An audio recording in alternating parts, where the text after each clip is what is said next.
Je veux vous parler de quelque chose qu'on ne vous dit pas à propos de la procrastination. Vous savez, le fait de remettre les choses à plus tard, au lendemain, à repousser toujours, et finalement on finit par pas passer à l'action et finalement par pas faire les choses. Et donc là, j'ai vraiment envie de vous partager une des raisons majeures pour lesquelles vous remettez les choses à plus tard et dont on n'entend presque jamais parler. Je suis Aude Devater du blog Aller à l'essentiel. Alors, on entend beaucoup de jeunes coachs vous parler de procrastination et c'est très bien, d'accord? Mais en fait, qu'est-ce qu'ils vous offrent comme solution? En fait, ils vous offrent, pour simplifier, la solution du volontarisme. En gros, quand on veut, on peut.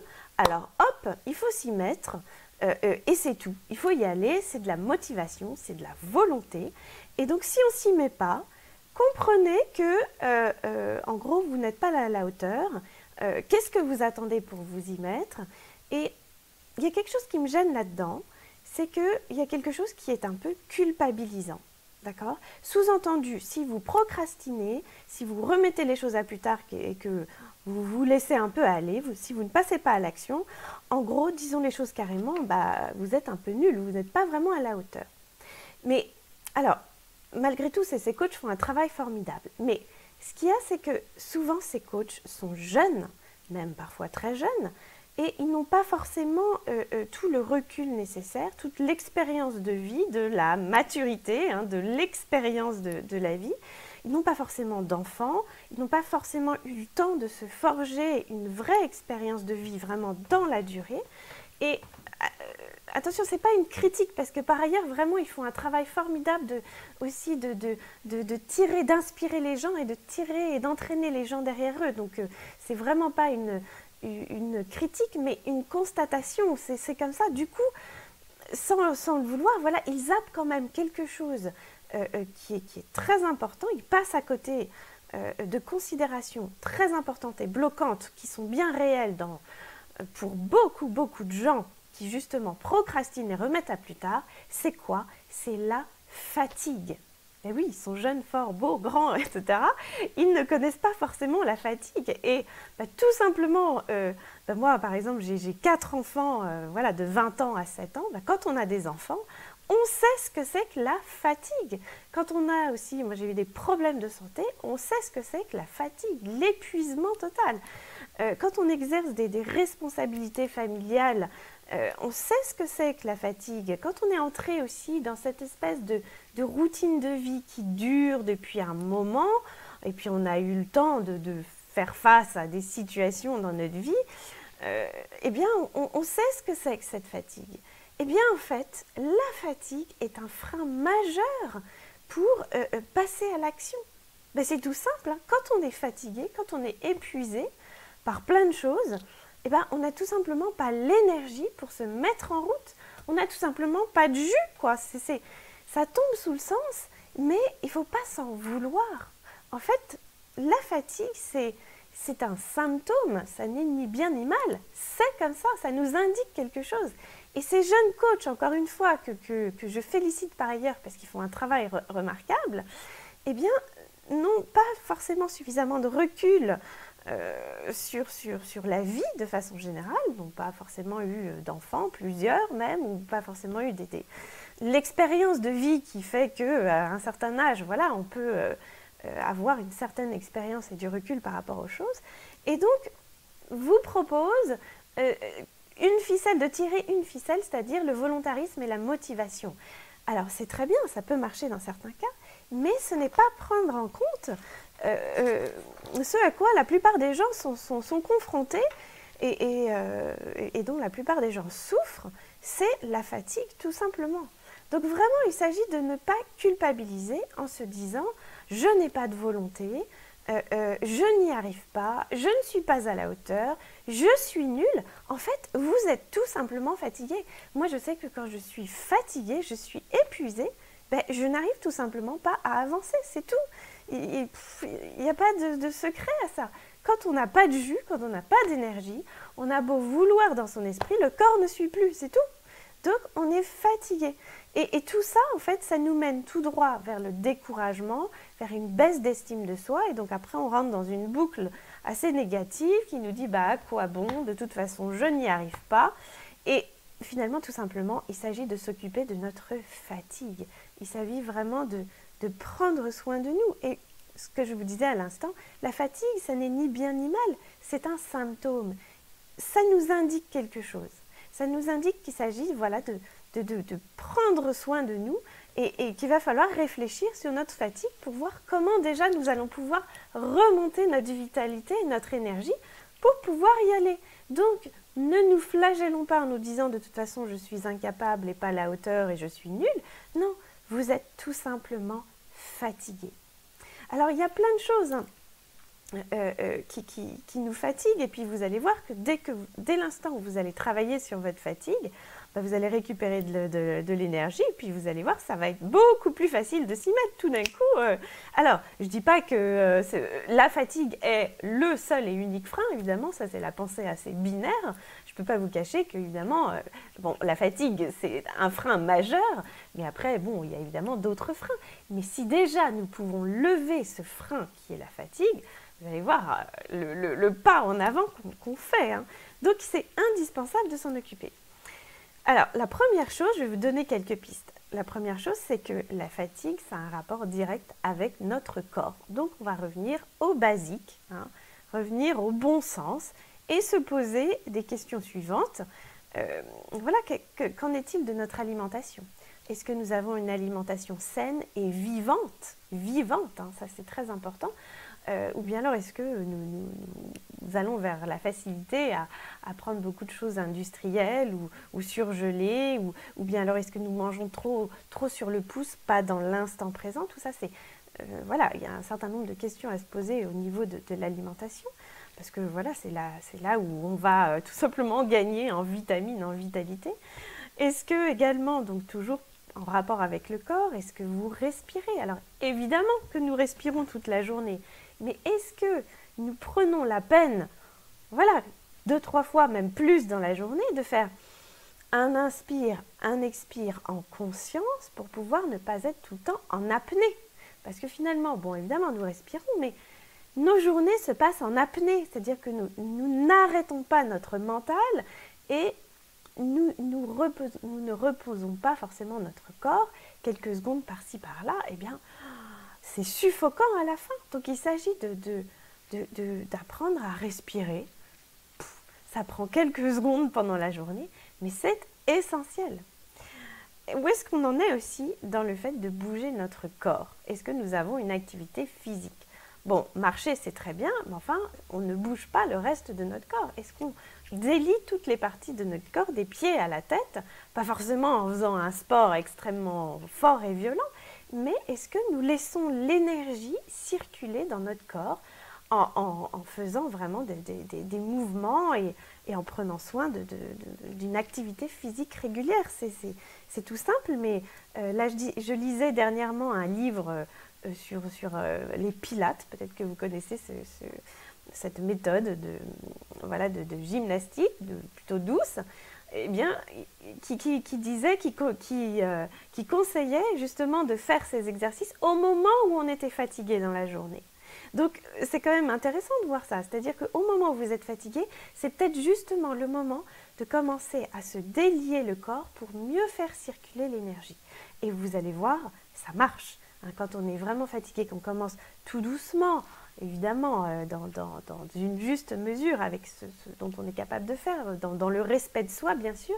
Si on commence à faire des mouvements, des étirements, à faire du yoga ou quelque chose comme ça, vous allez voir que l'énergie va se remettre à circuler parce que c'est tout simple. Physiquement, nous faisons recirculer l'énergie dans notre corps. Donc, forcément, ça nous redonne un peu de vitalité. Est-ce que aussi, nous avons des postures qui sont bloquantes. C'est-à-dire que si nous restons à notre ordinateur, le dos voûté, les jambes croisées, et qu'on ne bouge pas comme ça pendant plusieurs heures, c'est fatigant parce que tout simplement, ça nous bloque l'énergie dans notre corps. Donc, notre corps a besoin que ça circule et que ce soit fluide. Donc, pensez tous les 3/4 d'heure à faire quelques étirements, se lever, s'étirer. C'est des petites choses toutes bêtes, mais ça participe à notre vitalité. Autre point aussi très important, notre sommeil. Alors évidemment, si par exemple vous avez des enfants en bas âge, vous savez ce que c'est que d'être réveillé en pleine nuit, hein, moi j'ai connu ça pendant des années, eh bien comment est-ce que vous pouvez vous arranger pour mieux dormir la nuit? Et alors là, il va falloir bazarder tous les codes sociaux, tous les trucs qu'on vous a appris, il faut faire ci, pas faire ça. Vous bazardez tout ça, et s'il faut que vos enfants dorment dans votre chambre, dans votre lit, mais pour que pendant quelques semaines, le temps que tout le monde récupère et dorme mieux, mais bon sang, faites-le. C'est vraiment préserver votre vitalité, votre santé, votre sommeil, et mettez à la poubelle tous les il faut, on doit, attention. Non, ça suffit, c'est votre fatigue qui est la priorité. Donc, vous pouvez également apprendre à vos enfants à faire la grasse matinée. Et oui, ça s'apprend. On n'est pas obligé de se lever à 6h30 du matin au moment où les petits se lèvent. Non, on leur apprend. Ou bien alors, si vous n'avez pas forcément d'enfants et que vous avez tout simplement des insomnies, posez-vous la question de savoir combien de thé ou de café vous buvez pendant la journée. Est-ce que vous regardez les écrans le soir? Est-ce que vous avez vos téléphones, votre ordinateur portable juste à côté de vous, à l'endroit où vous dormez? Est-ce que vous éteignez bien la Wi-Fi? Est-ce que vous couchez trop tard? Est-ce que vous n'avez pas de rituel pour vous endormir? Est-ce que vous savez vous exercer à éteindre votre mental, à calmer votre mental? Vous voyez, tout ça, ce sont des pistes que je vous donne et que vous devriez explorer pour pouvoir arriver à mieux vous reposer, pour mieux dormir et vraiment regagner en vitalité et vous réparer et être moins fatigué. Est-ce que vous vous reposez pendant la journée? On peut apprendre à faire des micro-siestes. C'est vraiment très important, hein. Quand on est trop fatigué, voilà, autorisons-nous à faire la sieste. Alors si vous dites « ouais, mais j'ai pas le temps », je suis désolée, mais il y a des priorités dans la vie.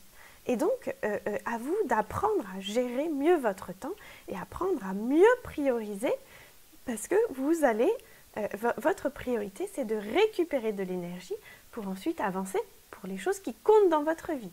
Donc, ça s'apprend. D'accord? Vous pouvez apprendre à méditer.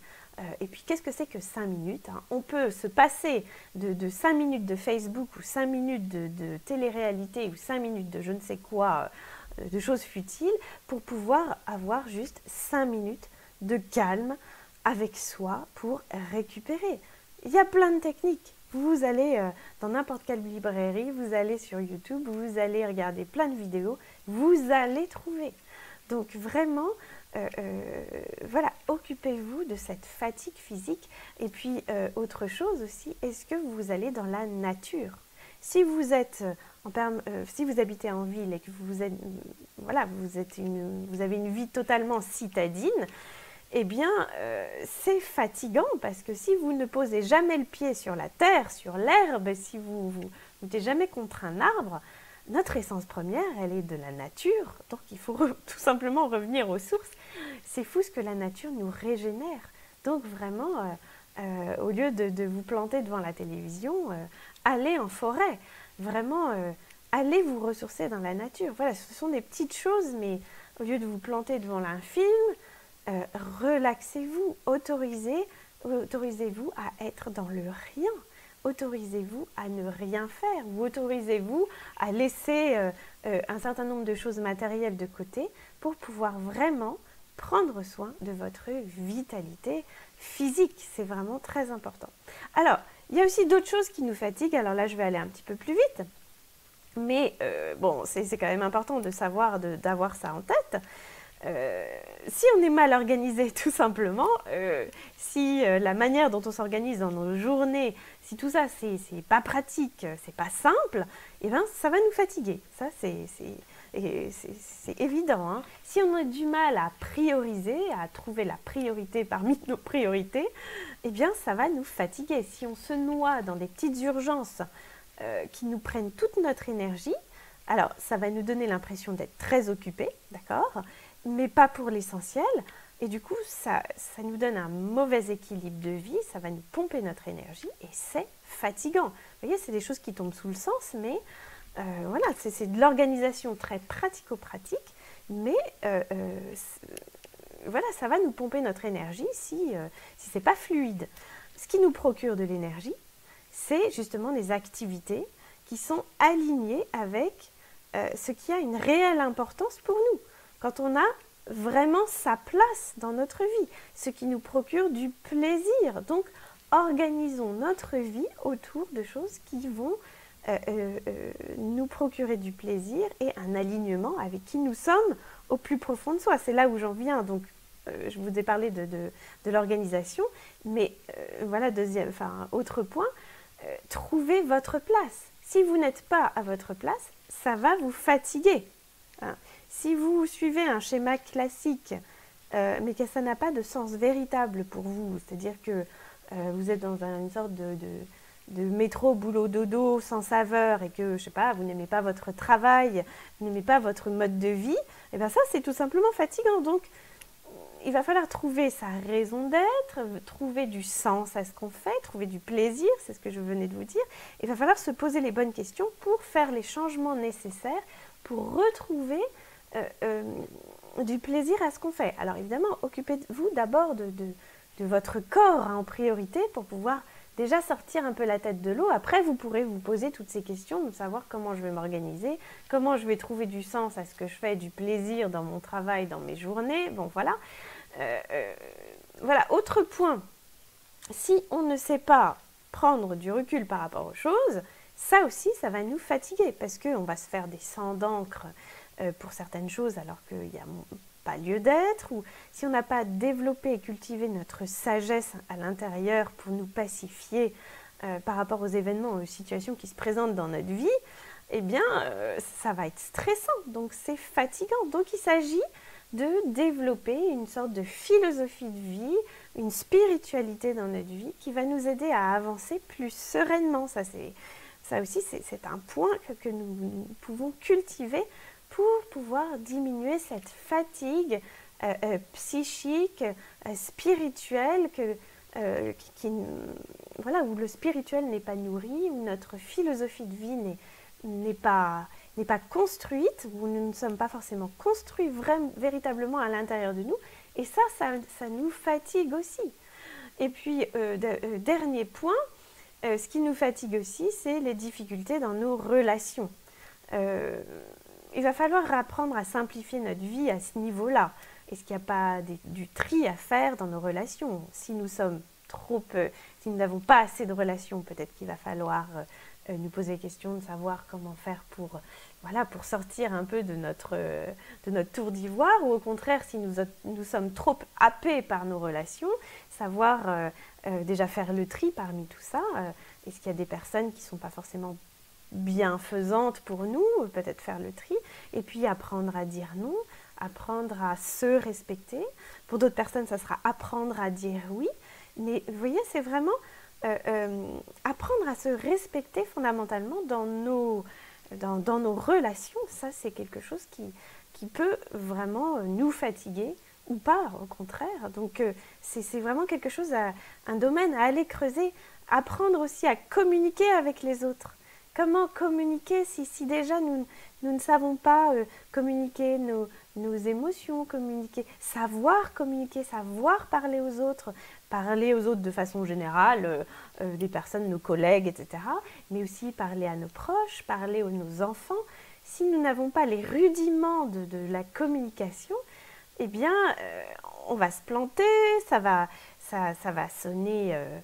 ça va sortir trop vite, pas de la bonne manière, difficilement, on va culpabiliser, se faire du mal à l'autre, et puis recommencer du coup à stresser et à être fatigué par toutes ces situations relationnelles qui vont nous fatiguer.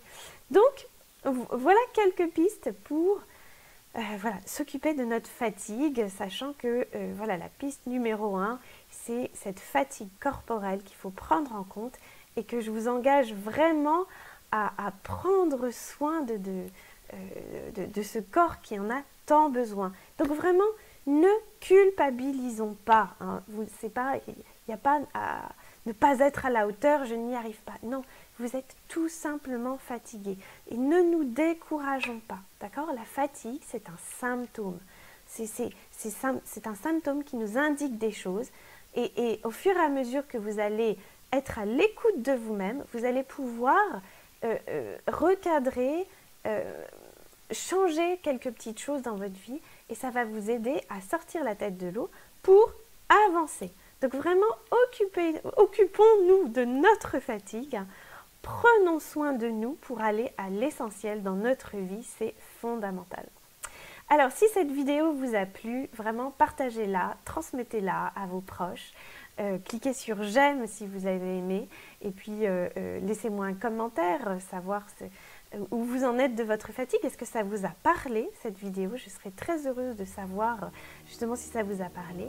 Et puis allez sur mon blog Aller à l'essentiel, téléchargez mon guide gratuit pour une vie plus sereine et puis pour lire d'autres articles, voir d'autres vidéos.